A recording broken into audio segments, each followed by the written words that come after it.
فوج واپسی کی اجازت دے اور تسلیم کرے کہ الطاف حسین کی قیادت میں MQM ایک حقیقت ہے۔ یہ 26 جنوری 1990 کی بات ہے۔ کراچی میں MQM کا جلسہ ہو رہا تھا۔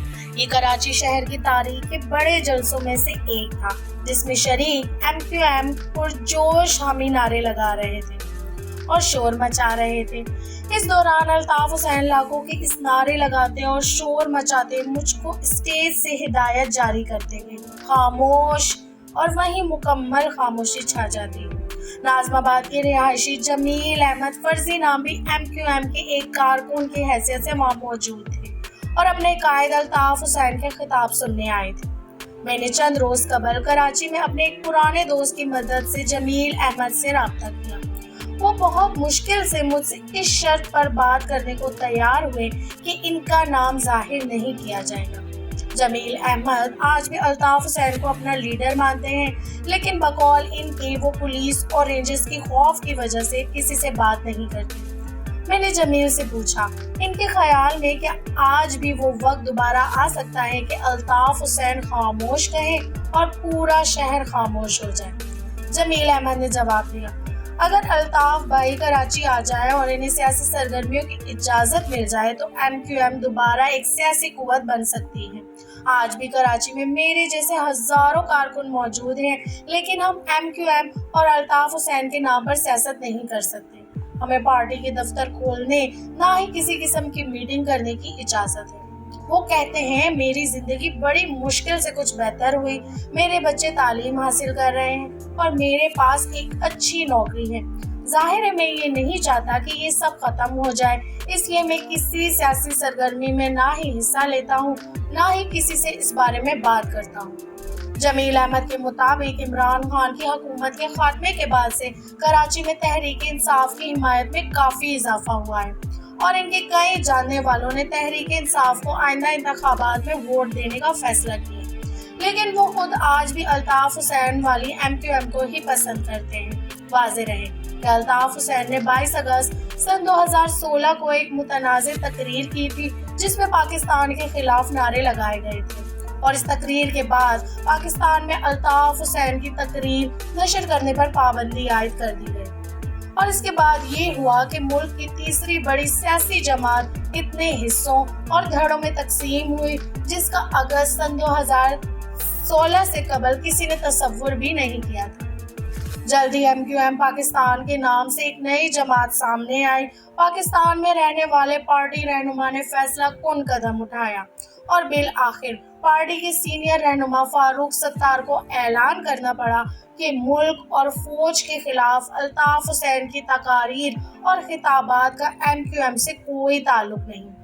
MQM پاکستان نے بطور تنظیم اپنے بانی سے نہ صرف علیحدگی کا اعلان کیا، بلکہ نئی MQM نے الطاف حسین کے خلاف قومی اسمبلی قرارداد مذمت بھی پیش کی۔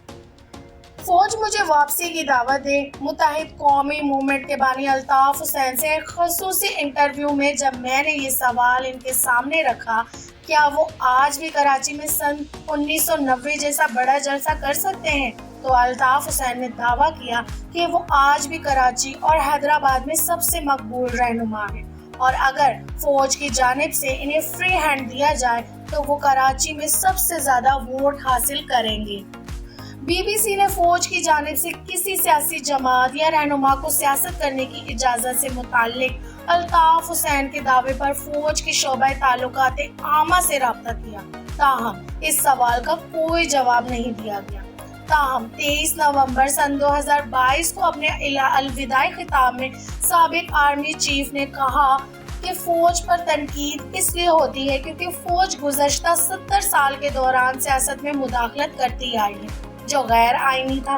تاہم فروری سن 2021 میں یہ متفقہ فیصلہ کیا گیا تھا کہ فوج آئندہ سیاست میں کسی صورت مداخلت نہیں کرے گی۔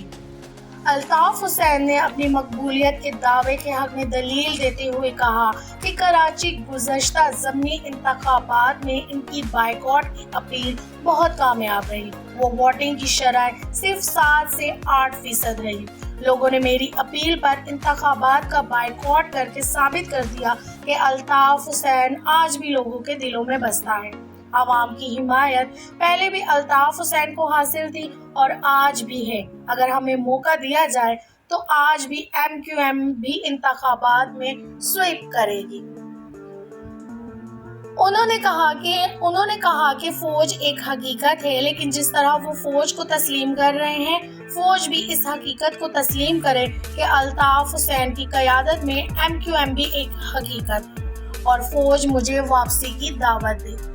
الطاف حسین نے الزام عائد کیا کہ پاکستان کی موجودہ سیاسی بحران کے ذمہ دار فوج ہیں، کیونکہ ملک میں موجود جاگیردارانہ نظام کو فوج ہی نے برقرار رکھا ہوا ہے اور بہت سے سیاستدان بھی اس کام میں فوج کے ساتھ ہیں۔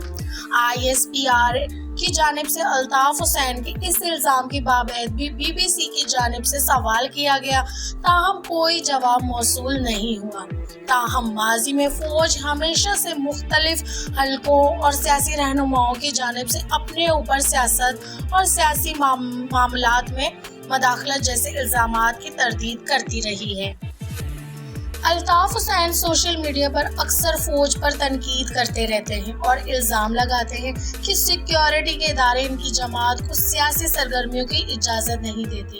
گزشتہ دنوں سوشل میڈیا پر اپنے ایک مضمون میں انہوں نے لکھا کہ ملٹری ایلٹ مسلسل سیاست میں مداخلت کرتی آ رہی ہے۔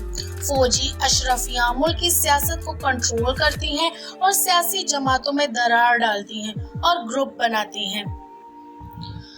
ISPR کی جانب سے اس متعلق پوچھا گیا سوال کا جواب نہیں دیا گیا، تاہم 25 اپریل سن 2023 کو DG ISPR major general Ahmad Sharif Chaudhry نے ایک پریس کانفرنس کے دوران کہا تھا، فوج کو سیاست سے جوڑنا کسی صورت نہ تو افواج پاکستان اور نہ ہی قوم کے مفاد میں ہے۔ ان کا مزید کہنا تھا کہ پاکستان کا فوجی قومی فوج ہے۔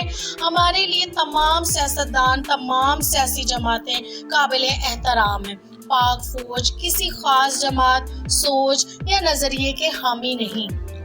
الطاف حسین نے مزید الزام عائد کیا کہ MQM پاکستان اسٹیبلشمنٹ کی پیداوار ہے اور اس کی عوام میں کوئی حیثیت نہیں۔ انہوں نے کہا کہ رابطہ کمیونٹی کے ارکان کرپشن میں ملوث ہو گئے تھے، تاہم MQM پاکستان کی موجودہ قیادت ان الزامات کی تردید کرتی ہے۔ الطاف حسین نے کہا کہ میں نے سن 2013، 14 اور 15 میں 3 مختلف جنرل ورکر اجلاسوں میں کھل کر کہا کہ میری پوری رابطہ کمیونٹی کرپٹ ہو گئی ہے۔ یہ چھتیں بیچ رہی ہیں، پلاٹ بیچ رہی ہیں، چائنا کٹنگ کر رہی ہیں۔ اس موقع پر مجمع غصے میں آ گیا اور 9-0 میں گھس گیا تھا اور یہ لوگ رابطہ کمیونٹی رہنما پچھلے دروازے سے بھاگ گئے تھے۔ بعد میں ان لوگوں نے مجھ سے معافی مانگی تھی کہ آئندہ ایسا نہیں کریں گے۔ MQM پر الزامات اور الطاف حسین کا جواب۔ MQM کی رابطہ کمیونٹی سب کے انور ندیم نصرت نے جو سن 1982 میں MQM کے خلاف آپریشن شروع ہونے سے پہلے الطاف حسین کے ساتھ برطانیہ آ گئے تھے، گزشتہ دنوں مجھ سے بات کرتے ہوئے کہا تھا کہ الطاف حسین مسلسل سمجھانے کے باوجود سوشل میڈیا پر اپنی غیر سنجیدہ ویڈیو جاری کرتے تھے، جس سے پارٹی کو نقصان پہنچ رہا تھا۔ اس بارے میں الطاف حسین کا کہنا تھا کہ ہر شخص کا اپنا ایک اسٹائل ہوتا ہے اور یہ ان کا اسٹائل ہے جسے لوگ پسند کرتے ہیں، اور اگر لوگ یہ پسند نہیں کرتے تو ان کے بائیکاٹ کی اپیل کامیاب نہیں ہوتی۔ لیکن ماضی میں ان پر اپنی جماعت کے کارکنوں کو مسلح کرنے اور کراچی میں تشدد کا ماحول جنم دینے جیسے الزامات تواتر سے لگتے رہے۔ یاد رہے کہ 8 اگست 1985 کو الطاف حسین نے نشتر پارک میں اپنے پہلے جلسے میں تقریر کرتے ہوئے کہا تھا کہ مہاجروں VCR اور فریج بیچ کر اسلحہ خریدو۔ اس وجہ سے ان پر یہ تنقید کی جاتی ہے کہ انہوں نے ایک ایسی کمیونٹی کے نوجوانوں کو ہاتھ میں اسلحہ پکڑا دیا جس کے بارے میں پاکستان بھر میں پڑھے لکھے اور تہذیبی یافتہ ہونے کا تاثر تھا۔ الطاف حسین نے مجھ سے بات چیت میں اس تقریر کا دفاع کرتے ہوئے کہا کہ ہاں، میں نے اپنی تقریر میں یہ کہا تھا اور غلط نہیں کہا تھا۔ پاکستان کے جاگیردارانہ اور قبائلی معاشرے میں عزت سے رہنے کے لیے یہ ضروری تھا۔ الطاف حسین نے الزام عائد کیا کہ 80 کی دہائی میں کراچی میں ہونے والے فسادات میں اسٹیبلشمنٹ ملوث تھی، جس کا مقصد اردو بولنا اور پشتو اور دوسری قومیتوں کو آپس میں لڑانا تھا تاہم سندھ کے سابقہ حکومتیں اور فوج ہمیشہ سے یہ دعویٰ کرتے آئے ہیں کہ کراچی میں ہونے والے آپریشن جرائم پیشہ افراد اور گروہوں کے خلاف تھا، کہ کسی سیاسی جماعت کے خلاف یہ بھی کہا جاتا رہا کہ 90 کی دہائی میں ہونے والی سیکیورٹی فورسز کے آپریشن ایسے افراد کے خلاف تھے جو ریاست پاکستان کے خلاف کام کر رہے تھے اور جنہیں بیرونی عناصر کی امداد اور حمایت حاصل تھی۔ یاد رہے یہ وہ زمانہ تھا جب کراچی میں سینکڑوں افراد مارے گئے، جن میں سب سے قومیتوں اور نسلوں گروہوں کے لوگ شامل تھے۔ اس زمانے میں ہلاک ہونے والے پشتو، سندھیوں اور پنجابیوں کی ہلاکت کا الزام MQM پر لگایا جاتا ہے۔ الطاف حسین اس الزام سے انکار کرتے ہیں۔ ان کا کہنا ہے کہ MQM کو سبق سکھانے کے لیے اسٹیبلشمنٹ نے پنجابیوں، پختوں اتحاد PPI نامی تنظیم بنائی، لیکن اس دور میں سیاسی مبصرین اور صحافیوں کے خیال میں MQM کے رد عمل میں PPI وجود میں آئی تھی۔ فوج کے شعبہ تعلقات عامہ نے اس ضمن میں BBC کی جانب سے پوچھے گئے سوالات کے جواب نہیں دیے۔ الطاف حسین کہتے ہیں کہ MQM بننے کی وجہ سے متوسط طبقے اور غریب گھرانوں کے لوگ مہاجر شناخت پر بڑی تعداد میں منتخب ہو کر پارلیمنٹ میں پہنچے۔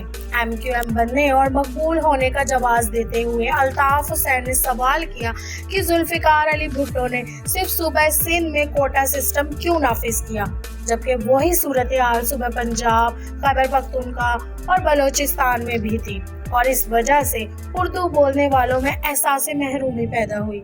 الطاف حسین اب بھی پاکستان کی سیاسی صورتحال پر اکثر سوشل میڈیا پر تبصرے کرتے رہتے ہیں۔ انہوں نے گزشتہ دنوں تحریک انصاف کے چیئرمین عمران خان کی گرفتاری کے تنازع میں اپنی ایک ٹویٹ میں لکھا تھا کہ کسی بھی جماعت کے فرد یا رہنما کو گرفتار کرنا آئین اور قانون کے مطابق جائز ضرور ہے، لیکن کمرہ عدالت کے دروازے توڑ کر کسی کو بھی گرفتار کرنے کا عمل آئین و قانون کی سراسر خلاف ورزی ہے۔